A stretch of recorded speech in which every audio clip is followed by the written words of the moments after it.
All right, ladies and gentlemen, Fabs in the house, and welcome back to the channel. Today, look at that. Peña, Enrique, Apache, Mexican Blanket in the house for a review. We're going to analyze the look, the sound, and the feel of this bad boy. And you know what? You don't have to forget to like right down below, right over here, and right here. Just hit that subscribe button if you haven't done so already. Let me know in the comments down below, and check out fablades.com. Maybe you'll find something you like, or at Fablades on Instagram. Maybe there's something there you like. So let's check this out. Tiny taco pouch, embroidered Peña logo, very tiny, nicely padded with some fuzzy interior to carry safely this nice little knife right over here. Look at this. That's a pretty cool look. Nice visuals on this Peña Custom. So 2.5 inch long cutting edge and 3.6 inches for the handle contribute to a 6.5 inch long knife right over here. Not that big. For example, look at this. That's the bag out. It's huge. That's the mini bag out. Kind of like in the same realm of the mini bag out. But something big right over here you get to see is the Spyderco. That's the Paramilitary 2, and this up here is the Para 3, which is humongous compared to the Apache. Large Sebenza 21 and small Sebenza 21 are still gonna be both bigger than this front flipper right over here. But for example, look at this nice gentleman's option also from Chris Reeve Knives for the Mnandi right over there. And I want to show you another, some custom knives, because of course this is a custom knife, so how can I not show you that? Large Nirvana 4.0, sorry, and this is the Cody Utzler, that's the duckling, that you get to appreciate together with these two fellas. And what else can I show you? Yeah, like this guy is the Holt Bladeworks Spectre, and that's the Holt Bladeworks Morpheus. To show you again, the Peña is a tiny one, and check it out up against some full-size knives. Right over here you get the Shirogorov Custom Division Hattie Bronze. Up here that's the Kultrotec Svarn 3, and just to show you another Shiro because I got it laying around, is the Custom Division Neon NL, which is another beautiful gentleman's knife, but definitely bigger than this Peña, which is a tiny one, but it's a gorgeous one. This is a custom knife, beautifully done. It's very sleek. Micarta scales, titanium liners. You get M390 steel bearings, nice satin shield going on over here. That is pretty cool. To check out these fibers on the scale is just gorgeous. It's amazing. Look at the detail. It's very nice.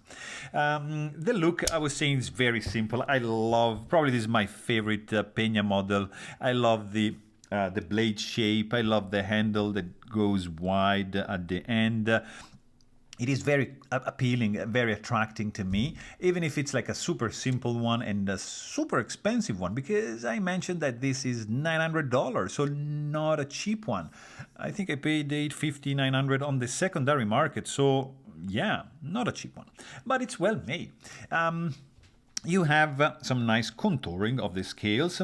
There is not much chamfering going on the edge, nor there is chamfering going on the inside of these liners, which are not internally skeletonized. They're just like full slabs of titanium.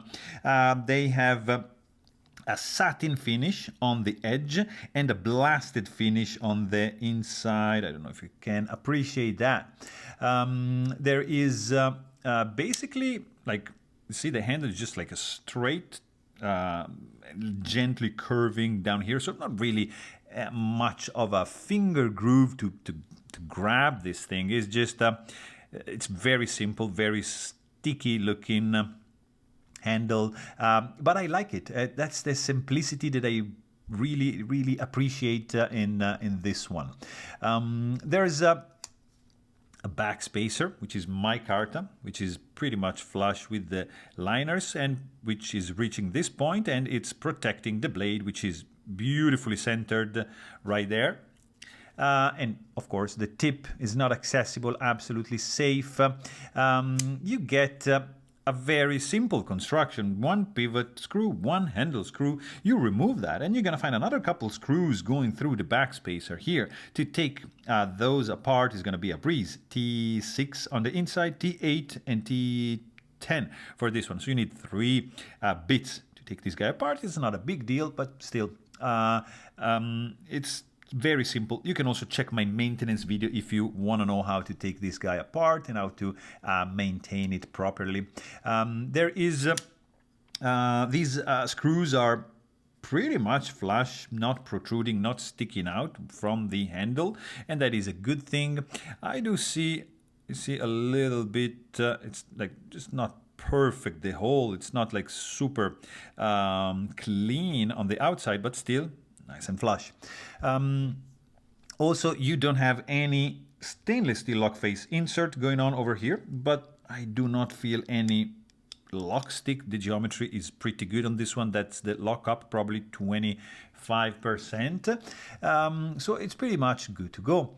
There's no pocket clip on this one. It's clipless. I like it. It keeps the knife sleek, pocketable, and I usually have like a small pouch for this guy. Like I like the Chris Reeve leather pouch, and you see it's just gonna fit perfectly in this one. So yeah, no clip. I don't mind. I kind of like it. You know, like slip joint kind of looking thing. It's not. It's a front flipper, but still, I appreciate the fact that it's clipless. I don't mind. The blade also is very, very cool. One of my favorite designs, like this Warncliffe ship's foot kind of deal going on. It's gorgeous. I love it. It's kind of reminiscent of this, a little bit less steep, but I just truly am in love with this kind of blade shape. In this case, you have a very cool jimping going on. Nicely done. Look at that. That is cool. And then there's no chamfering here, and then just swedging, starting from kind of like halfway, and then reaching this point, and then you have a little bit of belly, probably 20-30%, and then straight edge up to the huge sharpening choil. Look at that. No issues whatsoever in sharpening that one. So hand rub satin for the primary bevel. You get a nice finish throughout the blade, on the spine of the blade, on the swedge of the blade. It's gorgeously done. Really am loving the hand rub satin blade. Is just gorgeous. It's something that I really am enjoying lately. And yeah, I mean, just to get just the Peña logo right over here. It's subtle, it's not obnoxious and nothing, pretty clear and sterile looking on the lock side. It's the stock thickness. This is a hollow grind, by the way, and pretty thin behind the edge. Stock thickness is not too bad. I like the plunge grind also. That is like, see, starting from there. That is very well executed. And from here you can see kind of like the thinness behind the edge. That's a very good one. The sound this guy makes, it's like subdued. Kind of inaudible when you close it. When you deploy it, it's not making much noise. If you snap it like, yeah, strongly, it's just gonna be doing that noise, but it's mellow. It's kind of soft and delicate. When you close it, pretty much silent. So very, very discreet sounding knife. Let's check the weight on this fella, because it is small, of course. There's no internal skeletonization, but that's not gonna affect that much the weight. 2.32 ounces. That's definitely a light knife. In the hand, this guy feels pretty good. It's a small one. This is just a little bit of blood. Don't worry about that.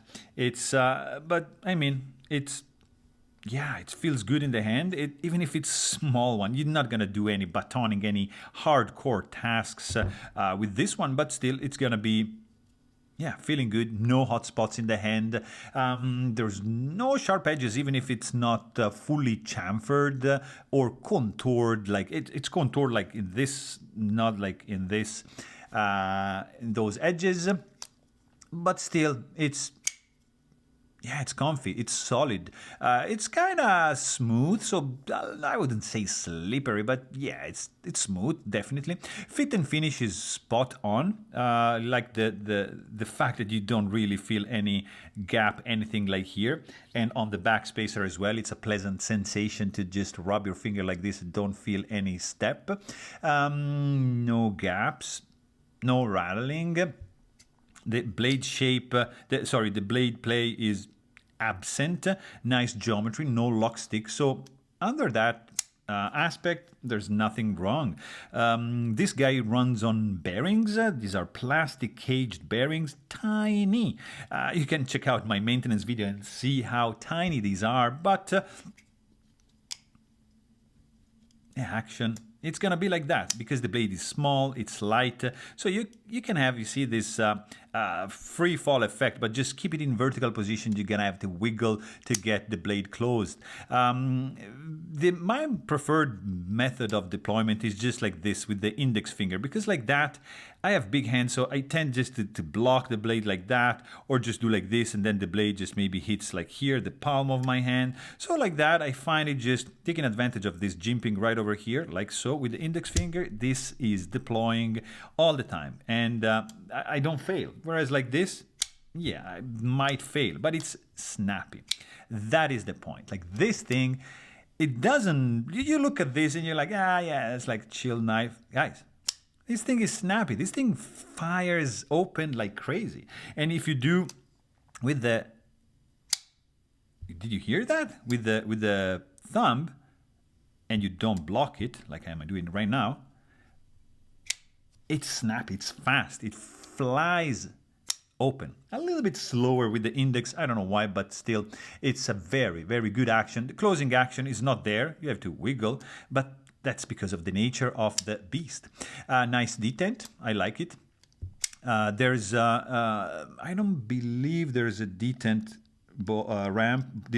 No, there's not.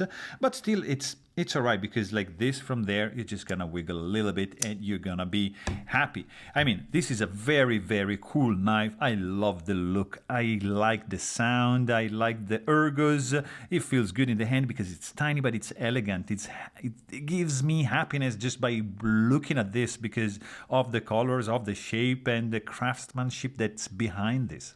So there you have it. Hope you guys enjoyed this video, and thanks for watching. Stay tuned.